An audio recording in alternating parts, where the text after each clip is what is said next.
प्रेमविवाह झालेल्या बायकांना काही काळानंतर नवऱ्याचा कंटाळा येतो. तुला कुठल्या वाईट सवयी आहेत? प्रेमात पडायची.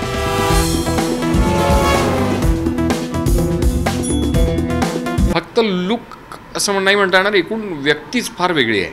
अमर आपटे असं त्याचं नाव आहे.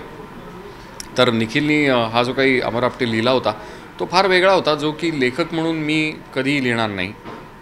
ज्या पद्धतीच्या परिस्थिती किंवा जे प्रसंग त्याच्या वाट्याला येतात सिनेमामध्ये, ते प्रसंग कधी माझ्या कल्पनेतसुद्धा मी घडवणार नाही. असं सगळं असल्यामुळे माझ्यासाठी खूप नवीन होतं. आणि निखिलचा दृष्टिकोन, त्याच्या पाठीमागची त्याची विजन किंवा त्याची दृष्टी, हे का त्याला करायचं आहे, ह्याच्यातनं तो काय म्हणू बघतो आहे, या सगळ्याबद्दल तो फार ठाम होता.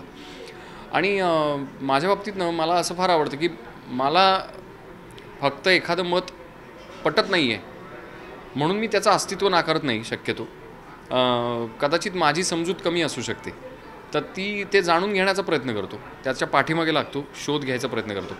तर अशा पद्धतीचं एक छान काय म्हणता येईल त्याला, एक कुतूहल तयार झालं माझ्यासाठी, क्युरिओसिटी, की हे काय म्हणतो हा, नक्की कसं वगैरे वगैरे. आणि मग मी हळूहळू त्या कॅरेक्टरच्या प्रेमात पडलो आणि त्याचा शोध घ्यायला लागलो, जो की गिरीश कुलकर्णी व्यक्ती म्हणून माझ्यापासून फारच वेगळा आहे. माणूस तो फारच वेगळा, म्हणजे तो मितभाषी आहे, तो गप्प राहणारा आहे, तो सडेतोड बोलणारा आहे प्रसंगी, तो आडमार्गाने जातो कधी कधी, तो मोठ्या मोठ्या चुका करतो वगैरे वगैरे.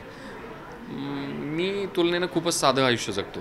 तर त्यामुळे मला माझ्या अनुभव विश्वात नसलेलं काहीतरी करायला मिळालं, आणि जे आपल्याला येत नाही ते मला नेहमीच अप्रूपाचं वाटतं, ते करावंसं वाटतं.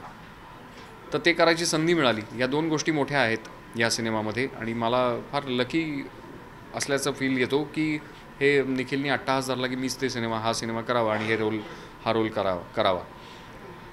तर वेगळं पाहायला मिळेल. त्यामुळे मग तो माणूसच वेगळा असल्यामुळे त्याचा लुक काय असावा, मग त्याचे डोळे वेगळे आहेत, त्याचं आडनाव आपटे असल्यामुळे त्याचे डोळे थोडेसे घारे असावेत असा विषय होता. डोळे वेगळे केले, त्यावेळेसचे 92 सालातले कपडे त्याला घातले, असं वेगळं काम केलं, त्याच्यावरती खूप काम केलं, आणि म्हणून तो वेगळा वाटतोय. जर तो चांगला छान तुम्हाला आवडत असेल तर कष्ट सगळं भरून पावले असं म्हणायला पाहिजे. एक्साइटमेंट होती. रिस्क म्हणजे आता काय आहे हे पहा, सिनेमा हा मुळातच रिस्की व्यवसाय आहे, तर त्यामुळे त्या अर्थाची रिस्क ही कोणीतरी घ्यावीच लागणार. आणि गंभीरपणाने ह्या व्यवसायामध्ये काम करणाऱ्या माणसांनीच ती अत्यंत डोळसपणे रिस्क घेतली पाहिजे, तर वेगळे प्रयोग होतील. तर आणि काही वेगळं काही करू पाहणाऱ्यांना, परंतु या रिस्कचं कदाचित धाडस नसलेल्या मंडळींना सुद्धा बळ मिळेल. ती पण मंडळी रिस्क घ्यायला लागतील आमचं पाऊल. त्यामुळे कोणीतरी हा पहिलं पाऊल टाकायचं असतं, ते आम्ही टाकलेलं आहे. याचं कारण आणि सिनेमानी कंपेल केलेलं आहे. म्हणजे आम्ही काही फार मर्दुमकी, फार झेंडा रोवला अशातला भाग नाही, पण सिनेमाच इतका की हा प्रेक्षक म्हणून मला बघावंसं वाटणारा सिनेमा आहे. अरे हे असं पाहिजे, माझ्या मराठीमध्ये असं पाहिजे, मराठी सिनेमामध्ये हे प्रकार नाही राव, हे बघायला पाहिजे, असं तळमळीने वाटल्यामुळे हा सिनेमा केलेला आहे. आता ते प्रेक्षकांवर अधीन आहे की तुम्हाला जर वेगवेगळे सिनेमे प्रयोग व्हावे असे वाटत असेल मराठी सिनेमा या माध्यमामध्ये, तसंच मराठी सिनेमा तुमचं सांस्कृतिक वेगळ्या पद्धतीने पोषण करू शकत असेल असा तुम्हाला विश्वास असेल, तर प्लीज थिएटरमध्ये जाऊन या वेगळ्या प्रयोगाला तुम्ही सपोर्ट करा, असं मला तुमचं म्हणजे अशी विनंती असेल. आणि डेफिनेटली हा वेगळा अनुभव देणारा आहे सिनेमा तुम्हाला, हा तुमच्याबरोबर राहणारा अनुभव तुम्हाला देईल.